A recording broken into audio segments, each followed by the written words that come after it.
Vamos lá, caras. Quarta questão aí da SpaceX de 2011, tá?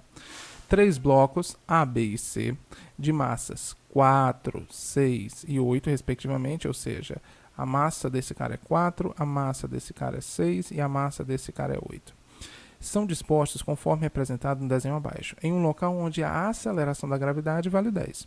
Desprezando todas as forças de atrito, ou seja, não tem atrito a ser considerado, e considerando ideais as polias e os fios, a intensidade da força horizontal F, que deve ser aplicada ao bloco A, para que o conjunto, né, suba verticalmente com uma aceleração de 2 metros por segundo ao quadrado, é disso. Aqui é só um item, tá? Tem mais itens abaixo. Então vamos lá, caras. Como ele já deu a aceleração, tá? A gente não tem aqui o que fazer a não ser considerar os blocos de forma individual, tá bom? Porque a gente só usa aquela técnica de considerar tudo junto, considerar esse conjunto todo quando a gente quer aceleração. Como a gente já tem aceleração, então não tem mais o que fazer, tá? Então vamos direto no bloco A, porque a gente quer a força que está sendo aplicada por ele. Então, ó, aqui eu tenho o bloco A, tá bom? Sendo puxado por uma força F. Só que eu tenho uma força de tração que está tentando impedir que A vá para frente. Eu vou chamar isso aqui de tração 1. Por que, professor, você vai chamar de tração 1? Porque se você prestar atenção, eu tenho 2 fios aqui. Eu tenho esse fio e esse fio. Cada fio exerce uma tração diferente. Então, aqui é a tração 1 e aqui é a tração 2. Tudo bem? Então, para eu conseguir encontrar, nesse caso, a força F, já que eu tenho a aceleração e a massa, eu vou precisar da tração 1. Então, vamos atrás da tração 1. O bloco B, sobre ele, agem 3 forças. Quem puxa ele para cima é a tração 1, porque é o mesmo fio que liga A, liga B, tá? Quem puxa ele para baixo é o peso dele, que é o peso de B, que a gente consegue, já que a gente tem a massa de B, e a tração 2.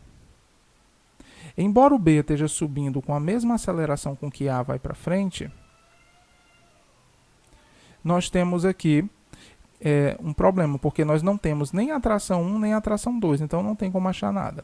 Então vamos descer mais um pouco. O bloco C, quem puxa ele é a tração 2, tá? Quem tenta impedir que ele suba é o peso dele, e ele sobe com a aceleração A.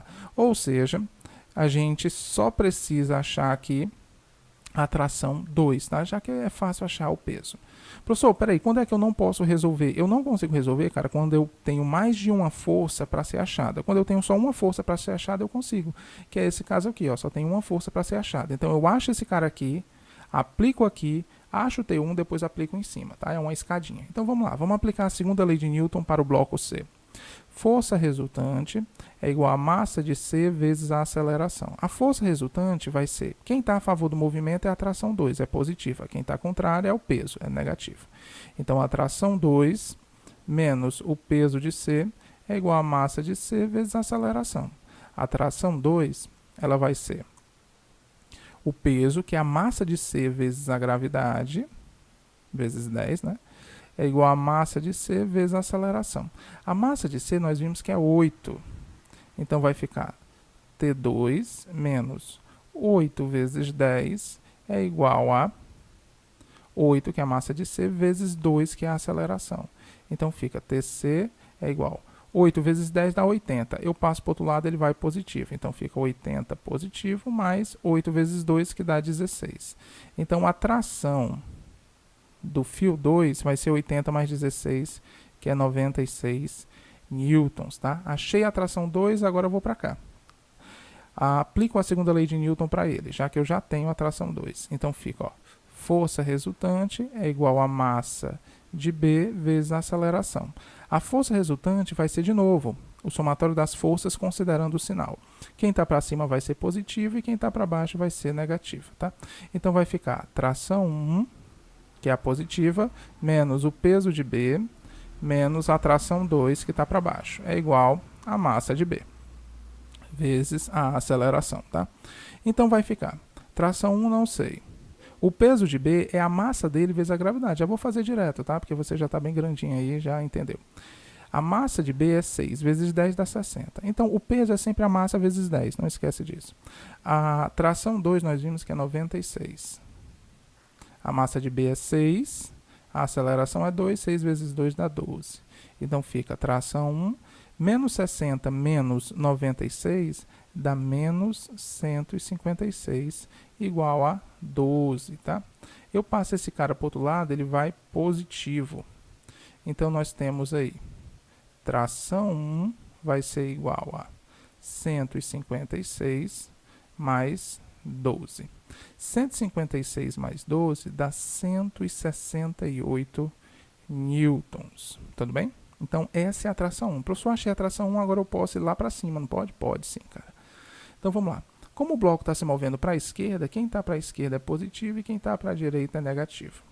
Então, aplico a segunda lei também para o A. Então, fica força resultante é igual a massa de A vezes a aceleração. Tá bom? Então, isso aqui vai ficar. A força resultante, ela vai ser a força F menos a tração 1. F ficou positivo porque está no mesmo sentido do movimento e T1 ficou negativo porque está contrário ao movimento. É igual a massa de A vezes a aceleração, tá? A massa de A nós sabemos que é 4, então vai ficar F menos a tração 1, que é 168, é igual a 4 vezes a aceleração, que é 2. Então, fica F menos 168 é igual a 8, tá? Passo o 168 para lá, ele vai positivo. Então, fica F é igual a 168 mais 8. 168 mais 8 dá 176 newtons. E essa é a força com que F puxa o carro todo.